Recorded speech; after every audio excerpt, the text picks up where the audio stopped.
Okay, so now we are back towards Havel, and we're going to simply just pull him up the stairs again and drop off the edge, and we're going to do this fight properly. I do mess up once or twice, I believe, but it's pretty straightforward once you get the parrying down. You can also sneak in some backstabs if you want, but it's much safer to parry. Also, NPCs sometimes just kind of stop what they're doing. It's the AI, but it just means free backstabs for you. So just continue to parry him and backstab him as much as you want. You can chain it if you want, but be careful, because you can mess up and he will swing and attack you. And if you're not quick enough, you will die because you will not get the parry off. That's happened to me once or twice, I believe, and it's much safer just to sit there and wait to parry him, or wait for him to attack and dodge to the right and then backstab him. Havel reacts pretty slowly, so you can get around him quite easily, so it's not that big of a problem. So at this point, I'm just going to sit here and speed up the video, and yeah, so you guys can just get through this quickly, because it's probably not fun watching me backstab and parry this guy over and over and over again.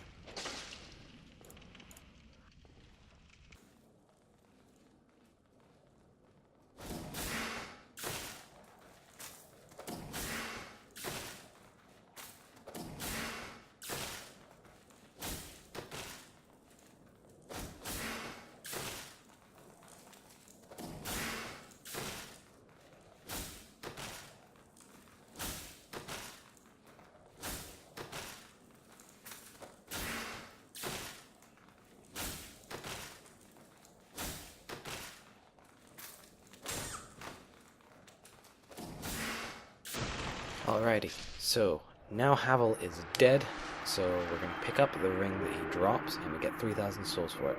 Now the ring that he drops is an equipment boosting ring, which basically means that it increases your equip load, which allows you to wear heavier items.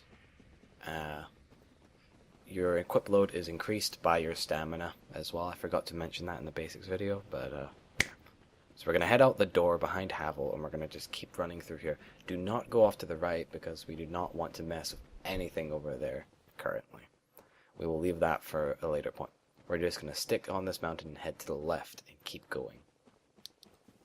And we're going to follow this path to get a certain shield called the Grass Crest Shield.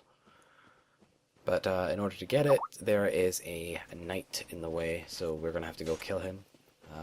Grab his attention and just run all the way back up to this little platform here to give ourselves a little bit more room.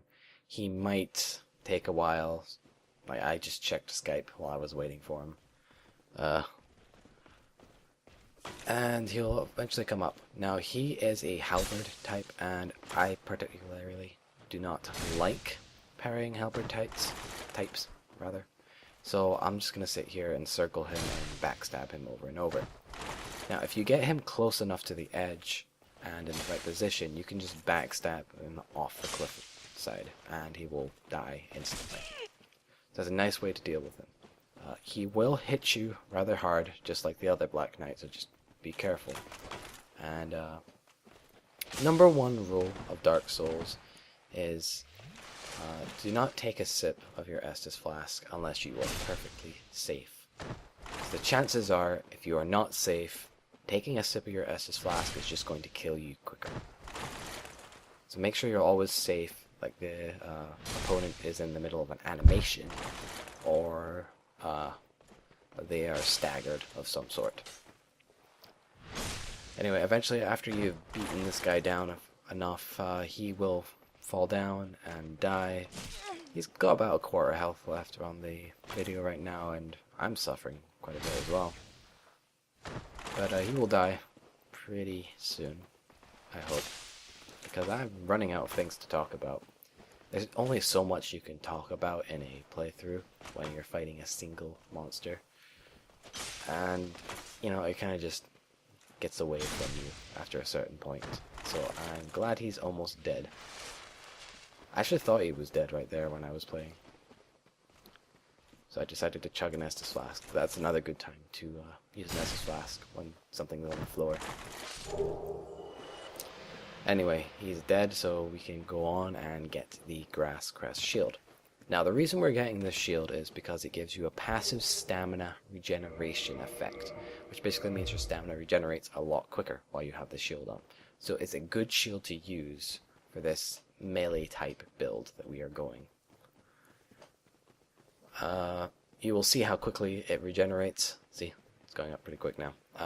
So now we are going to go up the mountainside, and we're going to keep going up. Now, it's important, if you look down at my soul counter, that I have 9,000 souls. We are going to go to the blacksmith pretty soon, and we're going to upgrade our Uchi Katana to +5. And to do that, we need a certain amount of souls. Quickly here, you can put this armor on if you want. It's a slightly upgrade. It probably will not help you too much, but you can put it if you want. I think it looks better, so I put it on. As I was saying, you need at least 8,200 souls to fully upgrade your Uchi Katana to a +5. This includes buying the Titanite shards and the cost of upgrading it. A Titanite shard costs 800 souls from the blacksmith. Also, before I get too far on myself, these are little Titanite demons. They drop twinkling Titanites in chunks, but they disappear quickly, so I decided not to chase it and not kill it. But if you can not kick it off the edge, that's good. Anyway, you need about 8,200 souls to do the +5 Uchi Katana. So we have just enough to do it. It costs 7,200 to buy 9 Titanite shards, which we will need to fully upgrade it. The first time you upgrade it, you will need 1 Titanite shard. The second time you will need 2. The third time you will need 2. And the fourth time, I believe you need 2 as well. No, that's wrong. We're about to see right now, so. Anyway, so kill that guy real quick. As long as you melee the grass guy, it's not too much of a big problem. And then just run by this big demon Titanite monster thing. It will literally flail about while trying to kill you, so it most likely will not. Anyway, this is Andre the blacksmith. So here we are going to reinforce our weapon, and we are going to buy some Titanite shards. So you can see here I bought 6. I didn't think I had enough for it, but we'll see. So yep, see there? I need 2 more. 3 more, sorry. And we're going to upgrade it 1 more time. And there you go. Don't get yourself killed. So there we are, left off with 1,890 souls. And we're going to use a homeward bone here. It's important because we do not want to go upstairs and rest at the bonfire. We want to go back to where we came from because we want to kill the Taurus demon, which we are about to skip to. So any second now we will be at the stairs. There we go. So now we are at the stairs, and we're going to kill this hollow off, and instead of going down to Havel's room, we're going to go upstairs. Upstairs you will find another twinkling little Titanite demon inside a barrel at the very top, right about here, the one on the right, this one. And we're going to sit here and kill it real quick to get its Titanite and not run into a wall. Boom. There you go, it's dead. We get some Titanite and a chunk. So now we're at Taurus Demon. We're going to go through this fog wall, and we're going to go up these stairs right here. Pardon me, I burped there. So we're going to go up these ladder stairs thing, and we're going to kill off these 2 archers. Mainly because they are annoying in the fight, but it also serves another purpose to kill off these archers. But we will talk about it when we get to it. So now that we've killed it, we can go towards the, I'd say 3/4 way across the bridge. And you can also use your gold pine resins here, which will put a lightning effect on your weapon and basically do more damage. But that wasn't far enough, and I wasn't paying attention. So we now need to go about this far, and now just turn around and bolt it straight for the ladder. And we're going to climb up the ladder and then use our gold pine resins the moment we get to the top. This is so we can take down the Taurus demon quickly because he's a bit of a pain. And afterwards we're just going to fall off the edge and use the launching attack on him.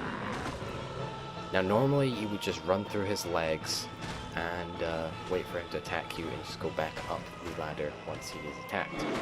But this time I felt like just flat out. You can see how quickly his health is going down. So as long as you stay in his legs and dodge right when the attack's about to hit, you should be fine. And he will never ever hit you. You can just do that. Otherwise, just run through his legs and go straight for the ladder. And that's a Taurus demon, everyone. It's quite an easy boss, but it does give people trouble because it's such a narrow hallway that you've got and you're not used to it. So roll into these barrels and pick up this soul and move forward. Now we're going to get our white soapstone right here, but we're also going to cut the video at this point. So I will talk about the white soapstone afterwards. So I will see you guys in part 3. I hope you have enjoyed part 2, and we'll see you next time. This pleases me greatly. Well then, take...